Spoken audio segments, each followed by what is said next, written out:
Friends, welcome back to Pharma Junction. So हमने previous video में अपने टॉपिक कवर किए हाइपरटेंशन, कंजेस्टिव हार्ट फेलियर।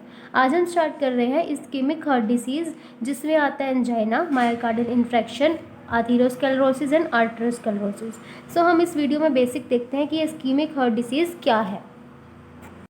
तो स्टार्ट करते हैं ischaemic heart disease, a condition which occurs when major blood vessels supplying blood, oxygen and nutrients to the heart become damaged। मतलब जब जो ब्लड वेसल्स जो ब्लड ऑक्सीजन न्यूट्रिएंट प्रोवाइड करती है heart को, वो डैमेज हो जाए। मीन्स एक ऐसी कंडीशन है इस्कीमिया जिसके अंदर हार्ट के पास प्रॉपर ब्लड नहीं जा पा रहा, और किस वजह से ब्लड वेसल्स जो सप्लाई कर रही हैं ब्लड को, वो ही डैमेज हो जाए। मतलब कोरोनरी आर्टरीज मीन्स जो आर्टरीज ब्लड सप्लाई करती हैं हार्ट। तो buildup of plaques in the arteries, अब आर्टरीज में जब प्लेग फॉर्मेशन हो जाते हैं, मतलब कोलेस्ट्रॉल डिपॉजिट होना शुरू हो जाता है एंड आर्टरीज में, और इन्फ्लामेशन की वजह से भी ये मेजर कॉजेज़ है किसके, इस्कीमिक हार्ट डिसीज़ के, मतलब कि हार्ट के पास ब्लड ना जाने के, ये मेजर कॉजेज़ हो गए। तो प्लेग एक्यूमुलेशन जो है वो क्या करती है, कोरोनरी आर्टरीज़ को नैरो कर देती है। वो आर्टरीज़ जो हार्ट को ब्लड सप्लाई कर रही है उसे नैरो कर देती है। मीन्स जैसे ये हमारे पास नॉर्मल ब्लड वेसल्स हैं, अगर यहाँ पर प्लेग फॉर्मेशन होना शुरू हो जाए तो यहाँ पर प्रॉपर ब्लड की सप्लाई नहीं हो पाएगी, तो ब्लड फ्लो क्या हो जाएगा, रेट कम हो जाएगा, जिसकी वजह से अब जब ब्लड वेसल्स ब्लड सप्लाई नहीं कर पाएगी हार्ट को, तो हार्ट के पास प्रॉपर ब्लड नहीं पहुंच पाएगा, जिसकी वजह से क्या हो जाएगा, चेस्ट पेन मीन्स एंजाइना। जो हम आगे डिसीज़ पढ़ेंगे एंजाइना पेक्टोरिस, ये वही है जिसके अंदर चेस्ट पेन होना शुरू हो जाता है due to the decrease blood flow to the heart muscles. उसके बाद और क्या हो जाएगा, शॉर्टनेस ऑफ ब्रेथ, सांस लेने में भी प्रॉब्लम होगी, क्योंकि फिर प्रॉपर लंग्स के पास भी नहीं पहुंच पाएगा ब्लड। तो जब ब्लड नहीं जाएगा तो ऑक्सीजन भी नहीं मिल पाएगी हार्ट मसल्स को, जिसकी वजह से हार्ट भी प्रॉपर क्या हो जाता है, फंक्शन अपना नहीं कर पाता। उसके बाद है नेक्स्ट इटियोलॉजी, मीन्स कॉजेज़ क्या है इस्कीमिक हार्ट डिसीज़ के।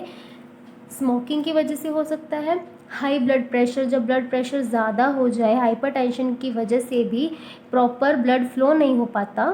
तो जब आर्टरीज से प्रॉपर ब्लड फ्लो नहीं हो पाएगा तो क्या होगा, ब्लड नहीं मिल पाएगा हार्ट को, that will cause ischaemic heart disease angina pectoris.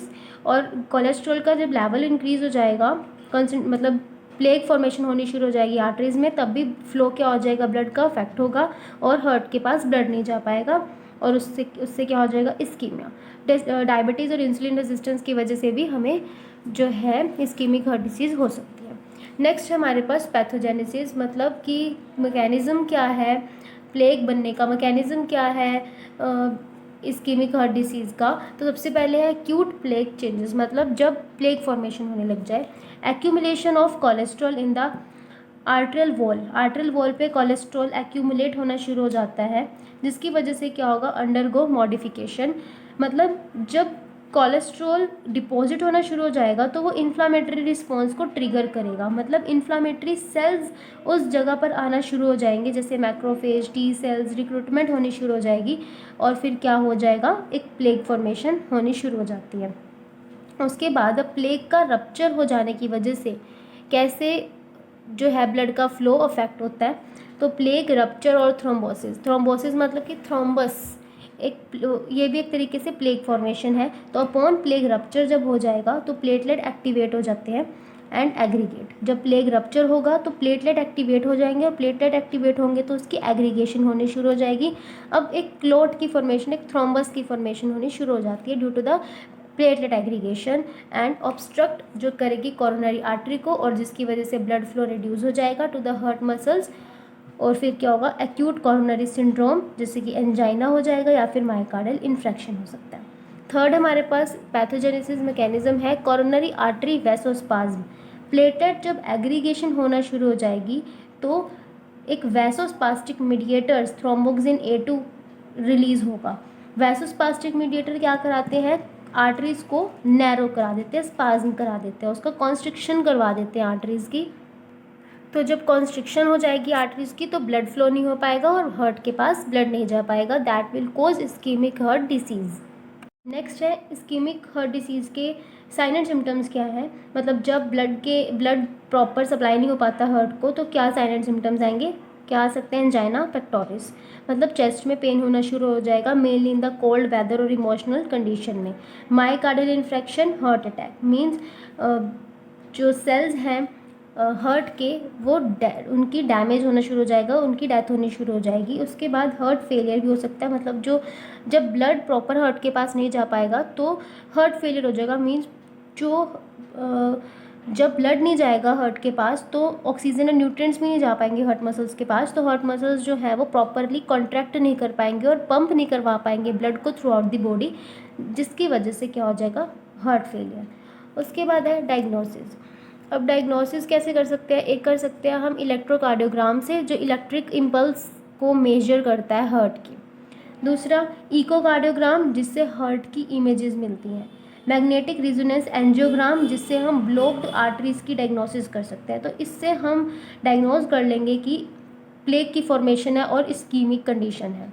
उसके बाद कॉम्प्लिकेशन, अब जब प्रॉपर ब्लड नहीं जाएगा हार्ट के पास तो क्या क्या और फर्दर डिसीज़ हो सकती है। एंजाइना हो सकता है, narrow coronary artery doesn't supply enough blood to the heart. जब नैरो आर्टरीज हो जाएंगी तो हार्ट के पास प्रॉपर ब्लड सप्लाई नहीं हो पाएगी, specially during the physical activity में। जब ज़्यादा ऑक्सीजन, ज़्यादा ब्लड की डिमांड होती है बाय द हार्ट तो वो नहीं हो पाएगी जब पूरी, दस चेस्ट पेन होनी शुरू हो जाएगी एंड शॉर्टनेस ऑफ ब्रेथ, मतलब सांस लेने में भी दिक्कत आएगी। हार्ट अटैक भी हो सकता है, मतलब कि ब्रेकडाउन जब होगा प्लेग का तो ब्लड क्लॉट बनने शुरू हो जाते हैं, आर्टरीज ब्लॉक हो जाती हैं, that will lead to heart attack. And heart failure, जब प्रॉपर हार्ट के पास ऑक्सीजन एंड न्यूट्रिएंट्स नहीं जा पाएंगे ब्लड फ्लो कम होने की वजह से, तो हार्ट क्या हो जाएगा, वीक, और प्रॉपर ब्लड को पंप नहीं करवा पाएगा टू द बॉडी, और उस कंडीशन को हम क्या बोलेंगे, हार्ट फेलियर।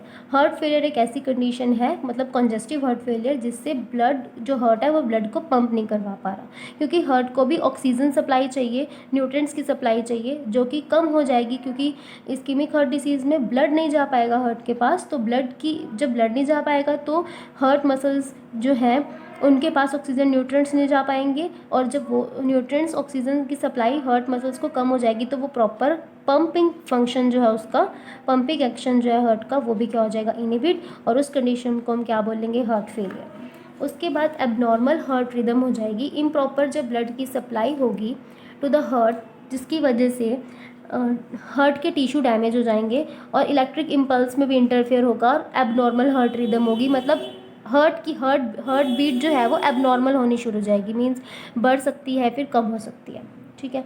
उसके बाद अब इसकी ट्रीटमेंट हम कैसे कर सकते हैं, अपनी लाइफस्टाइल को चेंज करके, जैसे कि क्विट स्मोकिंग, हेल्दी डाइट ले सकते हैं, रेगुलर एक्सरसाइज कर सकते हैं, स्ट्रेस को अपनी लाइफ से हम कम करेंगे अगर, तो जो है इस्कीमिक हार्ट डिसीज़ के जो सिम्टम्स हैं उससे हमें राहत मिलेगी। उसके बाद है ड्रग्स। तो ड्रग्स हम क्या ले सकते हैं, जैसे कि हमने हाइपरटेंशन में देखा और जैसे कि हमने कंजेस्टिव हार्ट फेलियर में देखा, ACE inhibitor same as ischemic heart disease में हम दे सकते हैं, जो ब्लड वेसल्स को क्या करते हैं, रिलैक्स, और बीपी को क्या करते हैं, ब्लड प्रेशर को कम, क्योंकि एसी इनहिबिटर्स जो है वो एंजियोटेंसिन 1 को एंजियोटेंसिन 2 में कन्वर्ट नहीं होने देते। तो एंजियोटेंसिन 2 क्या काम कराता है, वैसोकंस्ट्रिक्शन, जो कि अब नहीं होगा, तो ब्लड वेसल्स रिलैक्स हो जाएंगी और ब्लड प्रेशर कम हो जाएगा। तो जब हाई ब्लड प्रेशर की वजह से भी इस्कीमिक हार्ट डिसीज़ हो रहा था, ब्लड का फ्लो इम्प्रॉपर हो रहा था, तो जब यहाँ पर ब्लड प्रेशर रिड्यूस हो जाएगा तो ब्लड फ्लो भी रेगुलर, जो ब्लड फ्लो है वो क्या हो जाएगा, मेंटेन रहेगा, नॉर्मल ब्लड फ्लो होगा। उसके बाद एंजियोटेंसिन रिसेप्टर ब्लॉकर, मतलब एंजियोटेंसिन जो है वो रिसेप्टर पर बाइंड नहीं करेगा तो अपना फंक्शन नहीं देगा, तो यहाँ पर ब्लड प्रेशर क्या रहेगा, नॉर्मल।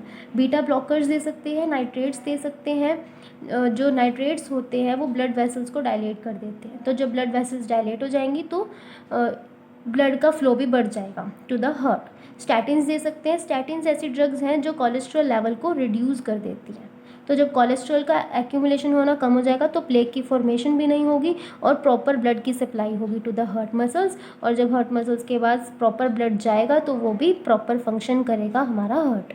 सो यहाँ हमारा टॉपिक खत्म होता है, हम आगे स्टार्ट करेंगे एंजाइना पेक्टोरिस, जो कि इस्कीमिक हार्ट डिसीज़ के अंडर आता है। सो इस टॉपिक के नोट्स आपको टेलीग्राम चैनल पर मिल जाएंगे और उसका लिंक आपको डिस्क्रिप्शन में मिल जाएगा। So thank you very much for watching this video.